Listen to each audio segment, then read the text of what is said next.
Welcome to Module 2 of the North Star Training Series. Before we get started with Module 2, let's review what we covered in Module 1. In Module 1, we talked about the healthcare landscape. We provided an overview of Medicare, Medicaid, and the Children's Health Insurance Program, or CHIP, and we covered the Patient Protection and Affordable Care Act, or ACA, and its impact on Medicaid. Module 2 is divided into two sections. In the first section, we will discuss the role of Medicaid, and in the second section, we will introduce the key information technology systems of the Medicaid program. Now let's take a more in-depth look at the role Medicaid, which is co-funded with the federal government and operated by the states, plays in our nation's healthcare system. Medicaid is the central source of public health care coverage for low-income individuals and people with disabilities in the United States, with more than 74 million people enrolled.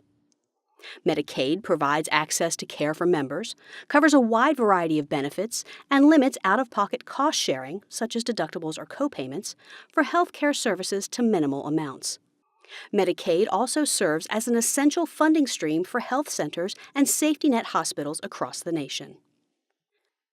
Prior to the ACA, state Medicaid programs under federal mandate covered at a minimum low-income individuals, including individuals with disabilities and people aged 65 and older whose income was less than or equal to the federal poverty level, or FPL, children, pregnant women and adults with dependent children.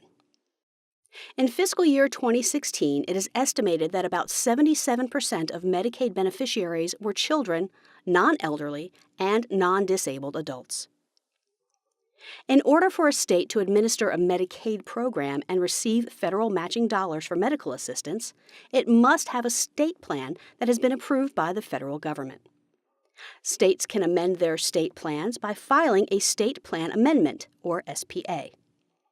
States also have the option to offer more benefits than what is required by federal mandates and can request waivers of federal requirements in certain circumstances, such as a state providing alternative benefits. Let's look at how the ACA is transforming Medicaid information technology systems. In this section, we will talk about all the various information technology systems that comprise the Medicaid enterprise and why it is important to modernize these systems.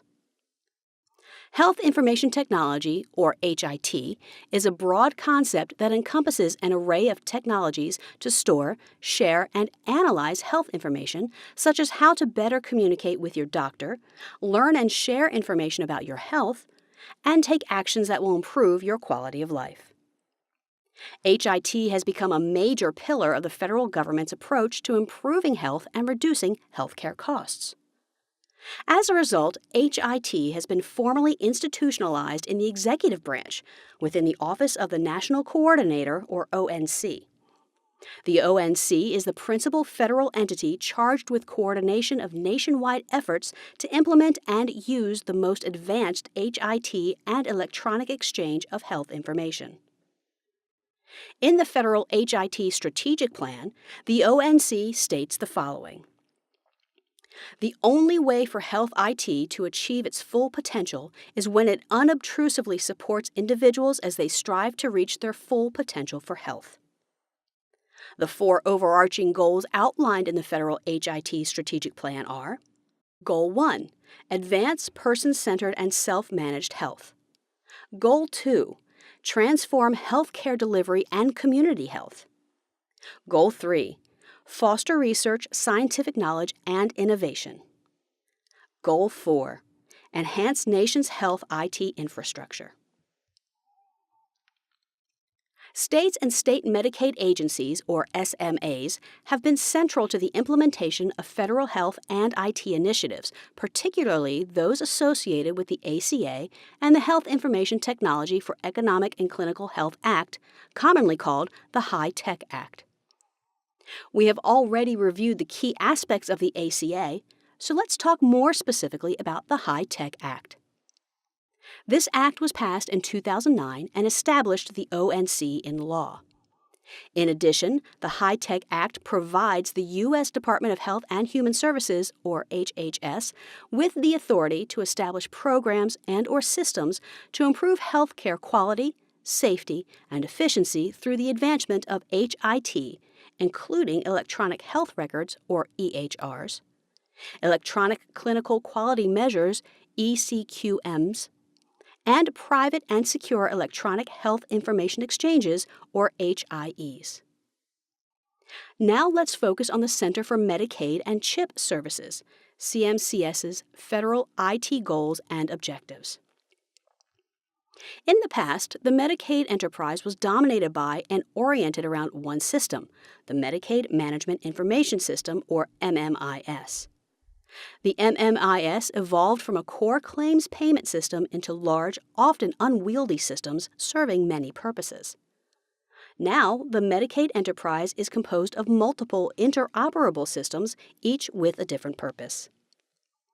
CMS encourages this Medicaid enterprise transformation effort through Federal Financial Participation, or FFP, and oversees this transformation through the development and implementation of guidelines, frameworks, standards, and milestone reviews. CMS provides technical assistance and operational guidance to states implementing the ACA. For example, assistance to states improving their eligibility and enrollment, or E&E capabilities, or guidance to states modernizing their MMIS and/or HIT systems. The combination of E&E, MMIS, HIT, and the Medicaid Information Technology Architecture, or MITA, is referred to as the Medicaid Enterprise Systems, or MES. Although we will not delve into the details of this diagram, note the many government entities besides CMS that are key MES stakeholders, especially the Administration for Children and Families, or ACF, another part of HHS, and the Food and Nutrition Service, or FNS, under the Department of Agriculture.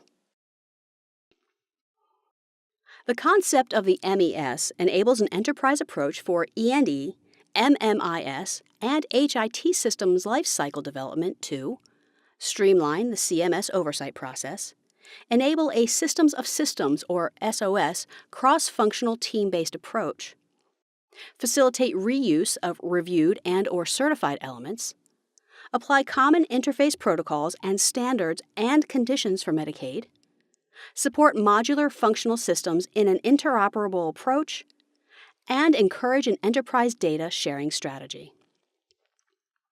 Now that you have a better understanding of the Medicaid enterprise, let's look at the eligibility and enrollment, or E&E systems.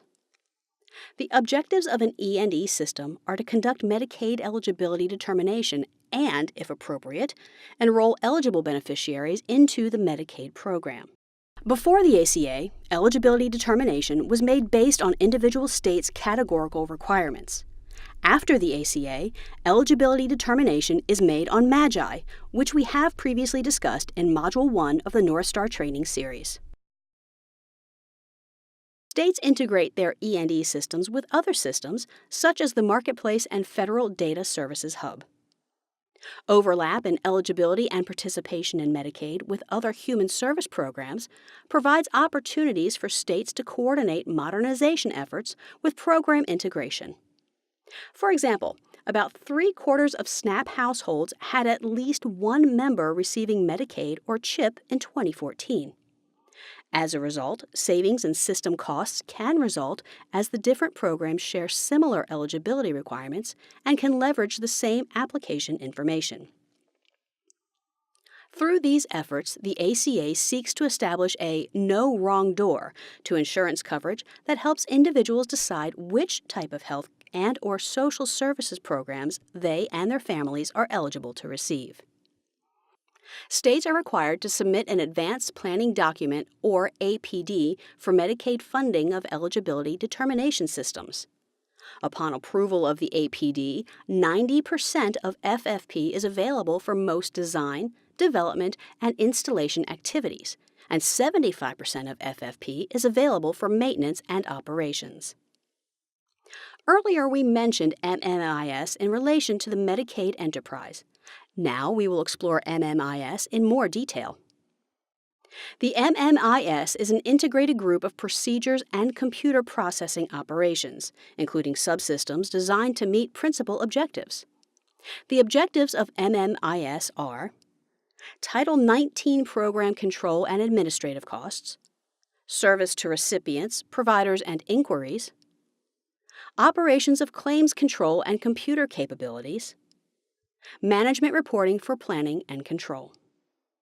Additionally, CMS now has the ability to reduce FFP for operations if the MMIS is not in compliance. Depending on the nature of the problems, the reduction may be for the entire MMIS or just for a part of the MMIS that is in noncompliance.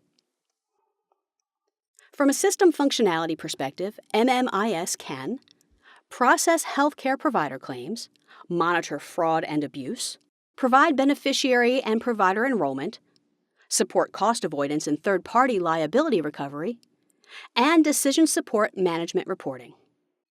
Examples of supporting and/or related Medicaid systems which are statewide Title 19 specific and eligible for 50% FFP unless integral to MMIS include waiver systems such as home and community-based traumatic brain injury and mental health, managed care and case management systems, administrative support systems, and clinical health decision support systems such as EHR and/or patient health records or PHRs.